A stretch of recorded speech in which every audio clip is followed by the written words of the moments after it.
Bonjour tout le monde et bienvenue dans le 24e jour du Lexan Wakeli, version on n'a pas le temps. Le mot du jour c'est deuil, qui se dira nakon.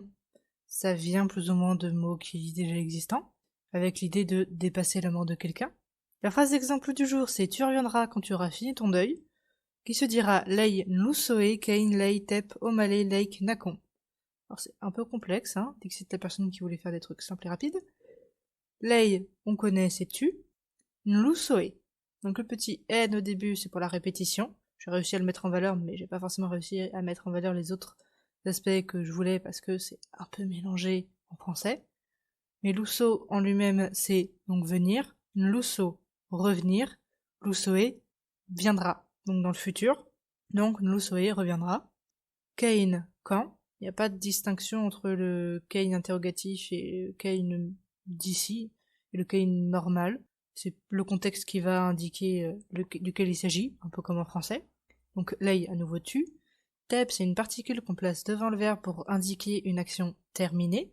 Omal, c'est finir. Le petit e encore pour indiquer le futur. Donc lei tep omale quand tu auras fini. Ça insiste bien sur le fait que vraiment c'est terminé, il n'y a plus à revenir dessus, c'est acté. Techniquement, lei omale, il y a déjà cette idée parce que c'est quand même le verbe finir. Mais on insiste quand même, c'est pas en train de finir, c'est non, vraiment, c'est on n'entend plus parler, la page est tournée. Et donc, leik, ton, possessif, et nakon, deuil. Alors leik, c'est comme ce que je disais sur lei tel quel, c'est tu, vous, mais au final on précise très rarement la personne. Leik, sur le pronom possessif, c'est un peu la même chose. Là, on va pas spécialement préciser parce que ça paraît pas utile, mais dans l'absolu, ce serait ton ou votre. Et si jamais il y a un marqueur de nombre, on pourrait différencier le votre du vos et le ton de t. Donc pour rappel, la terminaison L c'est le singulier, la terminaison M c'est le pluriel, donc leilk c'est vraiment ton t, et leilkel ça serait vraiment ton. Parce qu'il y a le leil pour tu, leilk pour dire que c'est donc le possessif de la deuxième personne, et leilkel pour indiquer que le truc possédé, il est singulier aussi.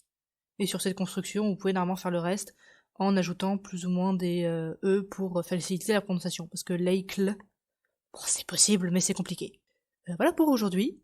Comme d'habitude, n'hésitez pas à laisser un commentaire si quelque chose n'est pas clair, si vous avez des suggestions, retours, tout ça. À partager, vous abonner, aimer la vidéo. Moi j'espère que vous allez bien. Je vous souhaite de très bonnes fêtes de Noël. Et je vous dis à demain. Des bisous et au revoir.